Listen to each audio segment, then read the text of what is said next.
All right, sit back, relax, and enjoy this new content, and let's re-engage together.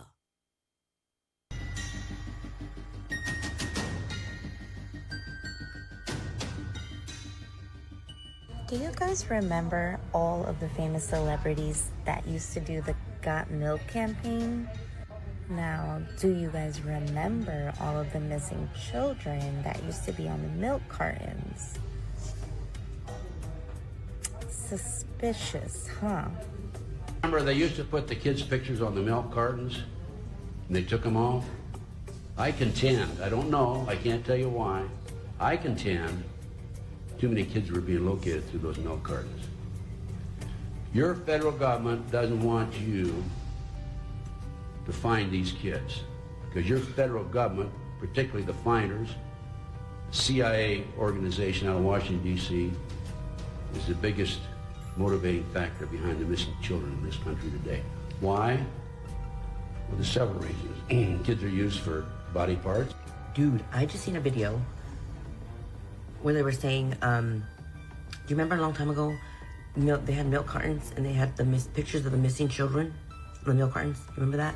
Supposedly, those kids on the milk cartons, this is all allegedly, supposedly, conspiracy theory probably now, I don't know, but they were selling the kids.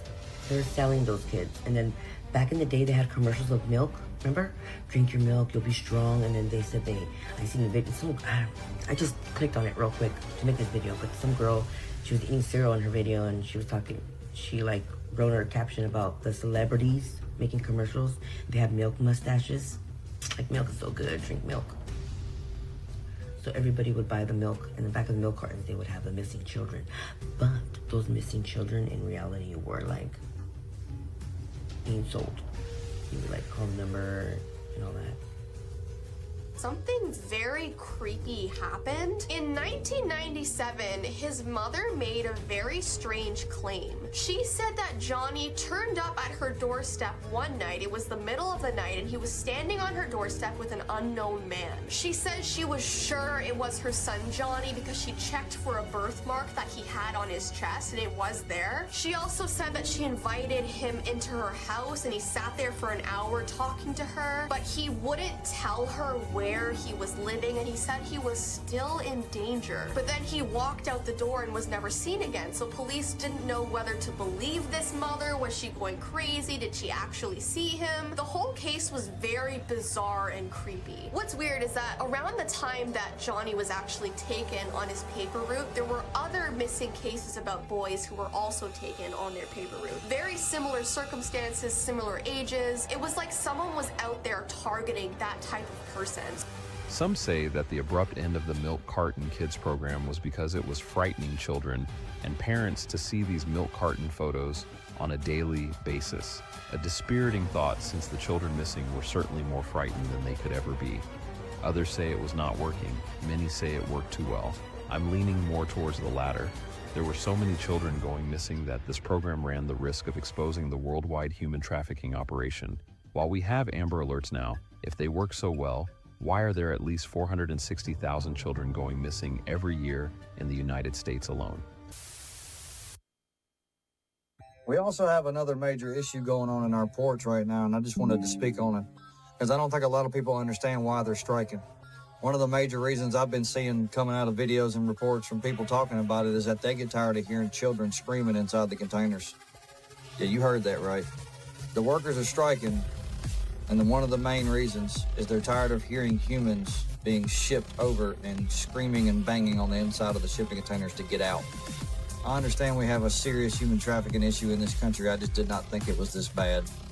Never once did it cross my mind we need to be checking shipping containers for people. Can you imagine how long somebody's been inside of one of those, depending on how long they were waiting to dock? No heat, no air, nothing. I pray for the workers of the ports because I don't think they signed up to deal with people. Pretty sure they were just supposed to move cargo and goods. This is crazy, y'all.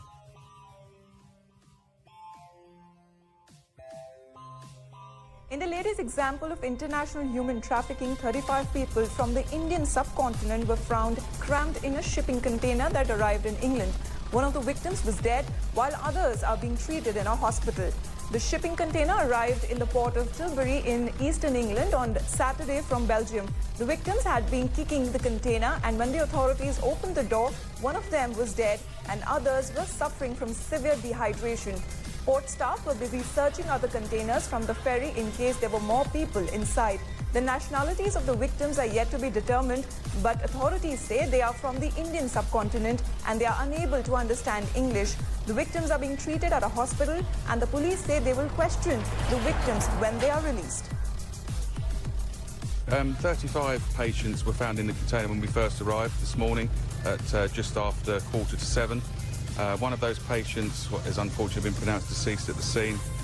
2 patients with serious but not life-threatening condition have gone to Basildon Hospital, and then a number of other patients suffering from hypothermia, dehydration have gone to the London Whitechapel Hospital, Southend and Basildon Hospital. This will take some time, and the first step will be to lock down the crime scene, which is what we have here at Tilbury Port, and as the welfare and medical needs of the victims of this crime, because it is a crime, have been released from hospital, then we are going to be interviewing them with UK Border Agency as part of that investigation.